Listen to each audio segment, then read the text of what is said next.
Los consejeros de la región metropolitana, pertenecientes al Partido Republicano y la UDI, presentaron ante el Tribunal Calificador de Elecciones un requerimiento que busca destituir al gobernador Claudio Rego. Se le acusa de notable abandono de deberes y contravención al principio de probidad administrativa. El gobernador Orrego, por su parte, rechazó el requerimiento interpuesto en su contra y denunció un aprovechamiento político con fines electorales.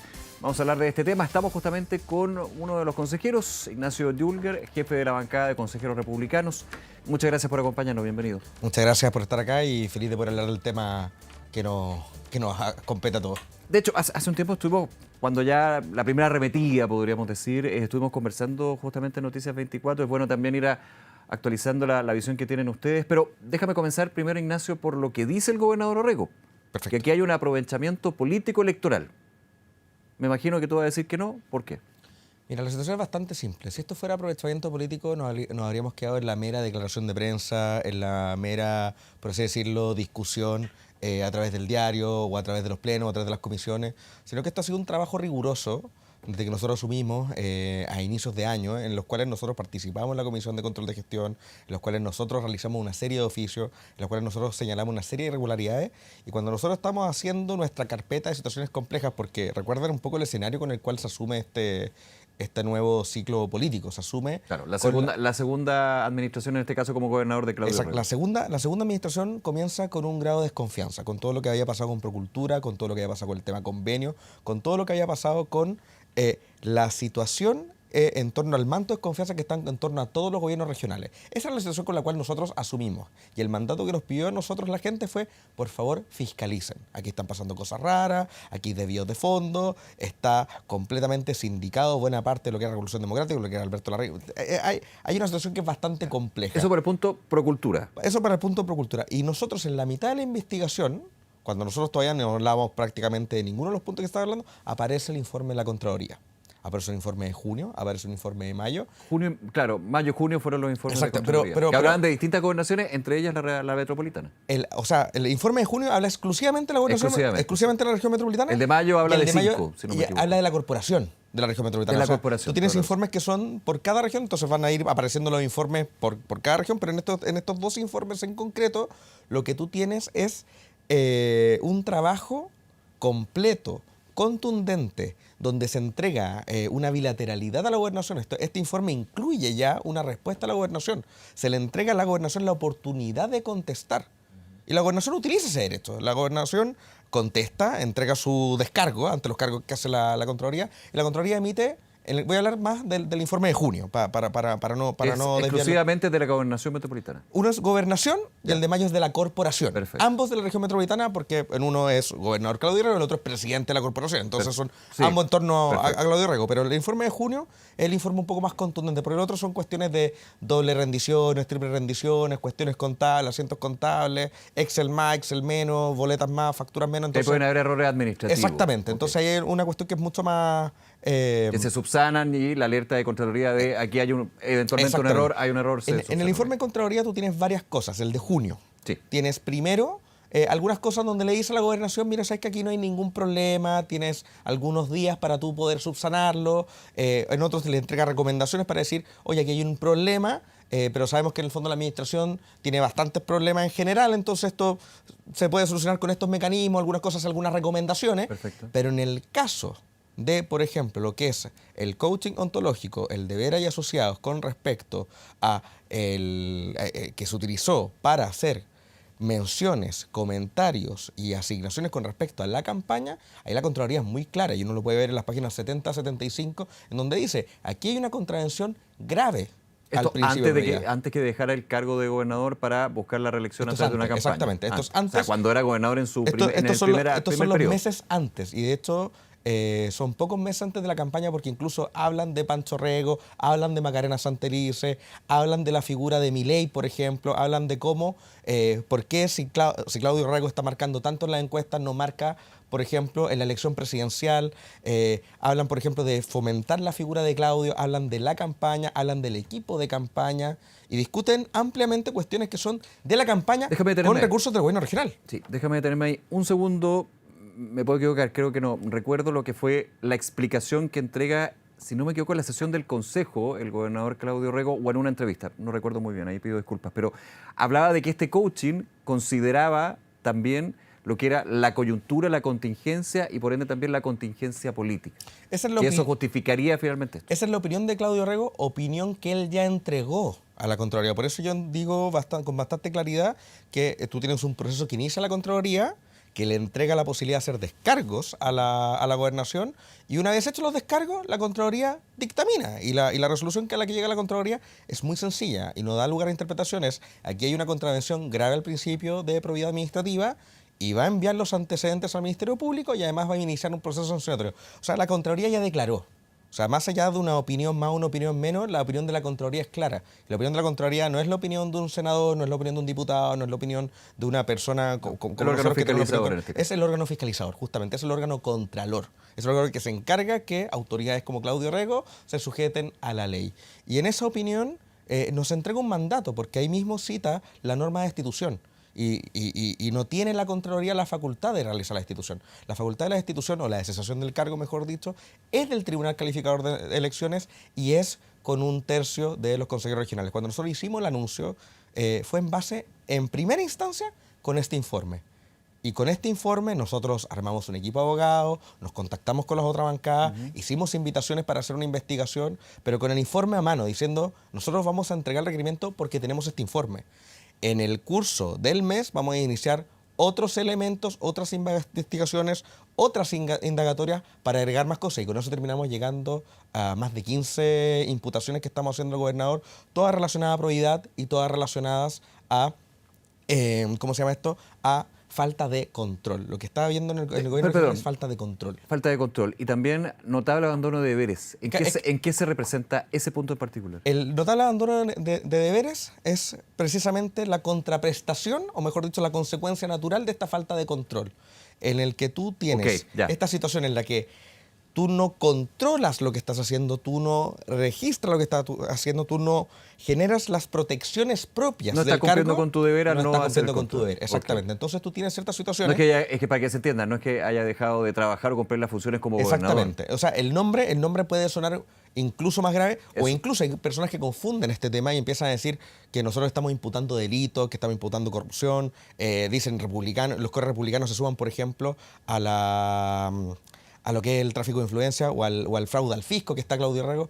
Y hay que recordar una cosa, el Tribunal Calificador de Elecciones no es una sede penal, claro, es una sede administrativa, es político-administrativa, y en esa lógica los ministros de Corte Suprema, Gabriel Ascencio, que son parte de este Tribunal Calificador de Elecciones, que son los 5 que son parte, no van a fallar en base a si es culpable o no de un delito, van a fallar en si se configura o no el notable abandono de deberes o la contravención grave al principio de probidad, que son cuestiones, insisto, administrativas. Ahora, pero fallan y finalmente si fallan y consideran que se dan estos elementos, puede terminar en una cesación del cargo. O sea, si fallan en torno a eso, cesan el cargo. Más que poder, el caso en que ellos...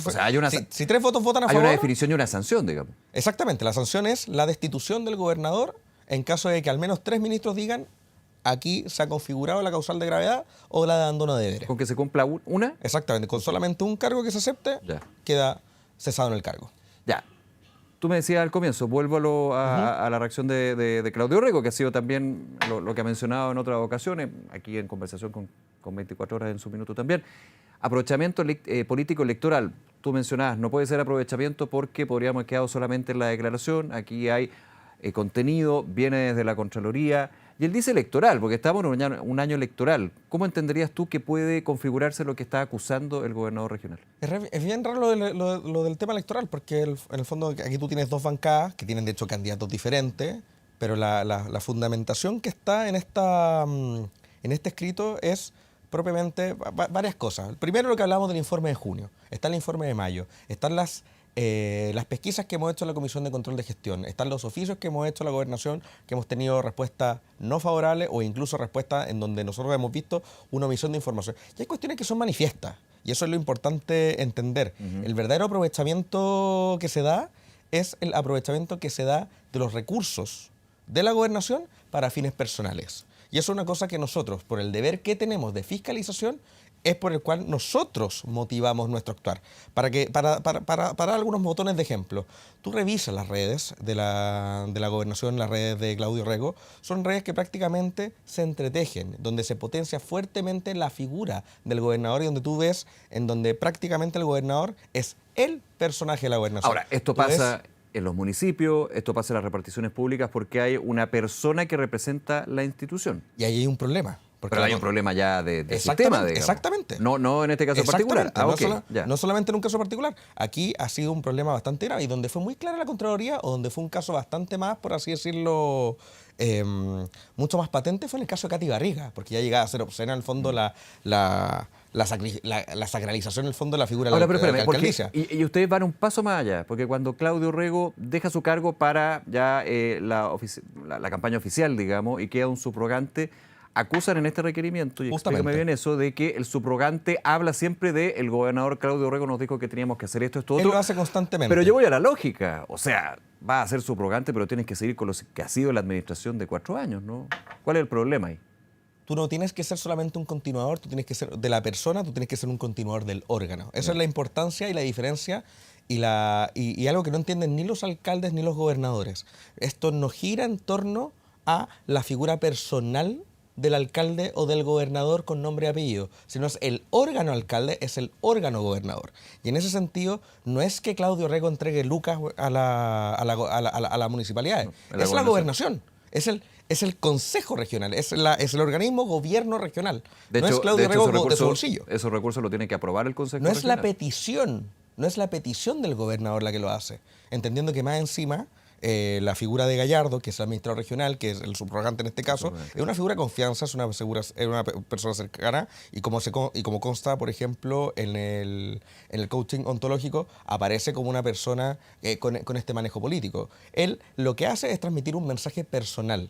¿Y por qué te a través del escenario de la subrogancia. ¿Y por qué te lo menciono? Uno, desde afuera, digamos, si divido estos dos hechos o este grupo de hechos, o sea, estamos hablando de 17 hechos graves que ustedes consideran el tríceps. Nos quedaría mucho tiempo para poder hablar uno por uno, pero me quedo con estos dos. En términos del coaching y en términos del uso de redes sociales y la gobernación, esto, otro. El segundo se ve menos grave que el primero, porque el primero es bastante más evidente que puede haber un mal uso de recursos públicos. ¿Ustedes lo plantean así? ¿Hay hechos más graves? En términos de que el segudo es una cosa que yo veo que se aplica en todo el aparato público. Para hacer una cuestión... No lo estoy justificando. Sí, no. El fondo hay una práctica que está más o menos masividad. Eso, pues. Que no quita el hecho de que no sea una práctica que sea contraria a la probidad. Para que se entienda un poco, para hacer un poco de pedagogía en este asunto, la ausencia de probidad se da en cualquier caso en que se utilice recursos públicos para fines personales. Así de amplio es el concepto de ausencia de probidad. Ya. El tema está en que tú aquí necesitas la construcción de lo que es la ausencia, o mejor dicho, la contravención grave al principio de probidad. El caso del coaching ontológico es un caso donde la misma Contraloría lo declara grave. Este caso, podríamos decir perfectamente, no es un caso grave. Es un caso más o menos reiterado, es un caso que lo hacen las municipalidades, lo suelen hacer los gobernadores, pero cuando tú sumas la página web, el Instagram, el Facebook, las redes sociales, los eventos, tú tienes una cosa que se llama la conducta reiterada. Ya. Y como no existe un desarrollo, por así decirlo, legal taxativo con respecto al concepto de contravención grave, lo que nosotros hemos definido en el requerimiento es que la reiteración de una serie de conductas que aisladamente son pequeñas reflejan un comportamiento sistemático por parte de la gobernación de impulsar la figura de Claudio Rego y poder entablarla no solamente como un candidato a la gobernación, sino como un eventual candidato presidencial. Déjame simplificar y te pido disculpas por simplificar algo que de por sí es complejo, pero para seguir en esta conversación, te voy a hacer la siguiente pregunta. ¿Perdió plata la gobernación regional con este tipo de hechos, con este tipo de actos? Tú no tienes solamente un tema de dinero, Ya. Tú tienes aquí un tema de personal, tú tienes aquí un tema de horas hombre, tú tienes aquí un tema de recursos, tú tienes ahora un tema de oficina. Tú revisas, por ejemplo, el Instagram de Claudio Rego hoy día en la noche y él tiene una historia de él con ropa deportiva haciendo mancuernas en la oficina de la gobernación. Entonces se llega a un sinsentido en donde se pierde la lógica de por qué están las instituciones. La oficina de él no es para las redes sociales donde se hace caricatura de su propia persona. La oficina de él es la oficina en la cual él trabaja y recibe personas en base a audiencias. Esa es la razón por la cual una autoridad unipersonal tiene una oficina. No para hacer grabaciones de sus propias redes sociales.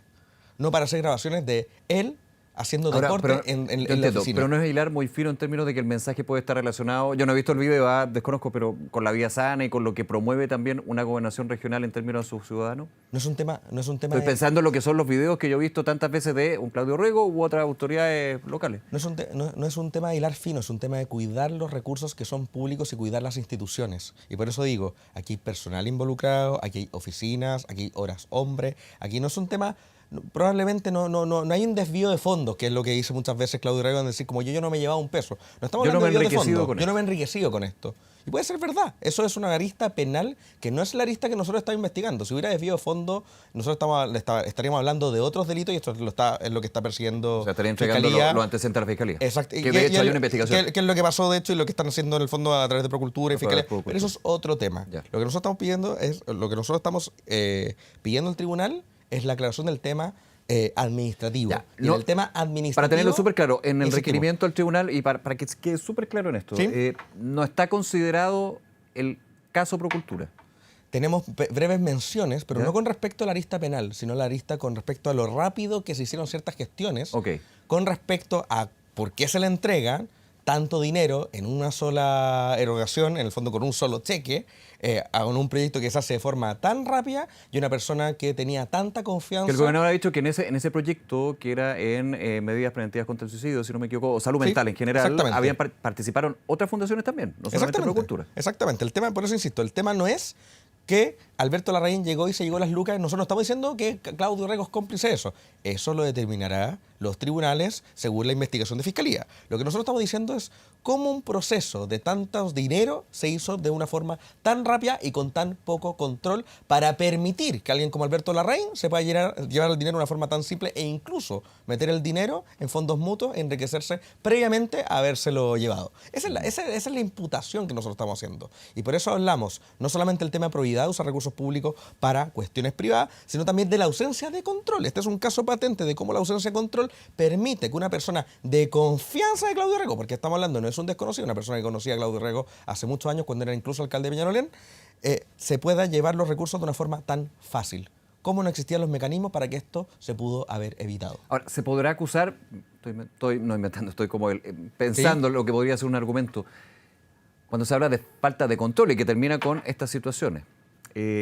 Que hay un problema de la gobernación más que del gobernador, siendo evidentemente el gobernador la cabeza y quien tiene que permear, digamos, este tipo de situaciones, pero dentro de la estructura de la gobernación y su sistema de control.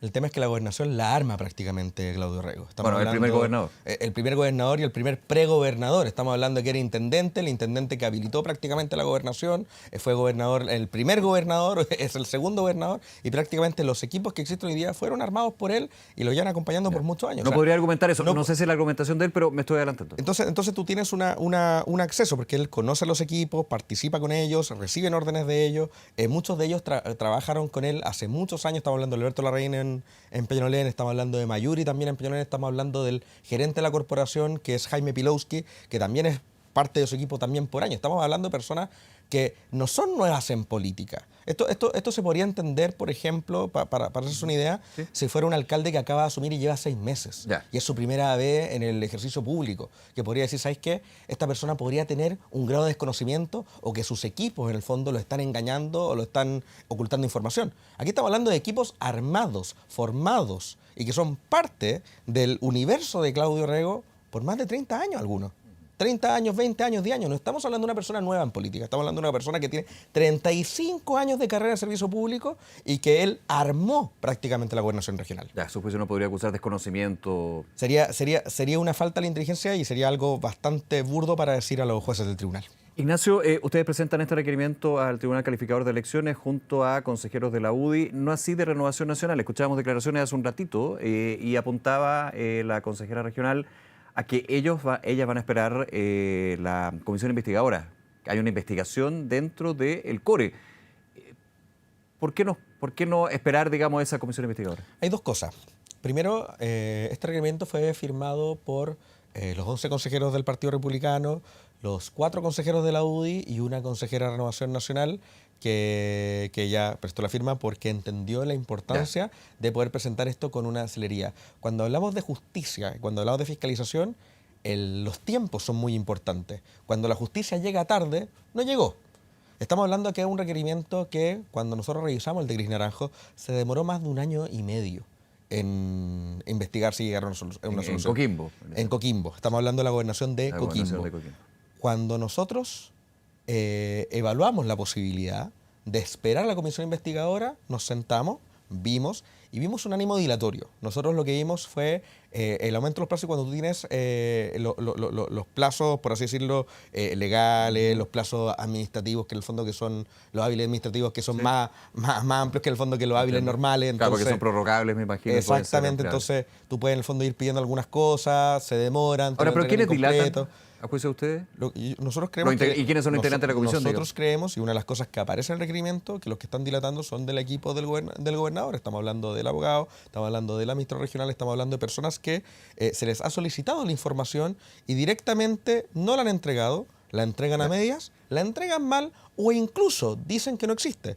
O en el caso, por ejemplo... No que esté dilatando quienes integran la comisión investigadora, sino a quienes se les solicita la información de la gobernación. Te pongo un ejemplo concreto. El consejero Felipe Cereí, que es un consejero de nuestra bancada, solicitó cuál había sido la respuesta que había entregado la gobernación a la Contraloría General del informe de junio. Ya, ese puede ser un escrito, Eso es simplemente no sé, copiar el correo y decirle, aquí está mi respuesta. Okay. La habían publicado, la bajaron. Bajaron esa respuesta.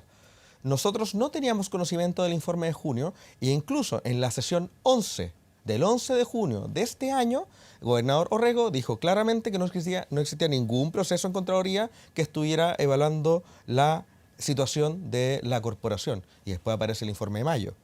Y tenemos un correo de Luz Magali, que es la persona de control, la persona que se encarga del control, donde había dicho que este informe sí estaba en conocimiento de las personas que tomaban la decisión en torno a qué es lo que se debía hacer. ¿Pero te acusan que se ocultó? Nosotros estamos hablando de que aquí hay información tan cruzada que nosotros lo que estamos diciendo es que no la quieren entregar, la quieren dilatar, de plano la entregan mal para que nosotros tengamos que pedirla de nuevo y volver a cursar con los plazos. O incluso, te pongo otro ejemplo, cuando pedíamos en la Comisión de Control de Gestión, los manuales de compra decían que no existían. Hasta que la investigación de Sergio Morales, también consejero de nuestra bancada, indicó que existía un manual de compra con respecto a cómo se iban a proceder con las compras que eran superiores a 400 UTM o a más de 1000 UTM. Entonces, todas esas cosas nos hacen pensar a nosotros que la comisión investigadora es una comisión que no va a llegar a buen puerto, porque te hago una pregunta abierta, que no es necesario que lo contestes, pero una pregunta para que se entienda. ¿Puede llegar la comisión investigadora a una resolución distinta a la que llegó la Contraloría? ¿Tiene una comisión que se armó solamente con consejeros regionales y con el equipo del gobernador Orrego la posibilidad de llegar a un puerto diferente a lo que llegó Dorothy Pérez? Entonces, al final del día, ¿esto qué va a ser? Si llegan a algo distinto, va a ser la palabra de los consejeros regionales más Claudio Orrego versus el informe final de la Contraloría. Entonces, yo no, o al menos la definición que nosotros tomamos como bancada y que de forma muy sana también lo tomó así la UDI y esta consejera RN, es que no tiene ningún sentido esperar a esta comisión investigadora, porque esta comisión investigadora va a entregar quizá más antecedentes, pero el antecedente más importante y el antecedente que a nosotros nos da la fuerza para continuar con las demás imputaciones son los informes de la Contraloría General de la República. Nos quedamos muy atentos entonces, Ignacio. Nuevamente gracias por acompañarnos y aclarar lo que contempla este requerimiento, ¿no? Muchas gracias. Que estén muy bien.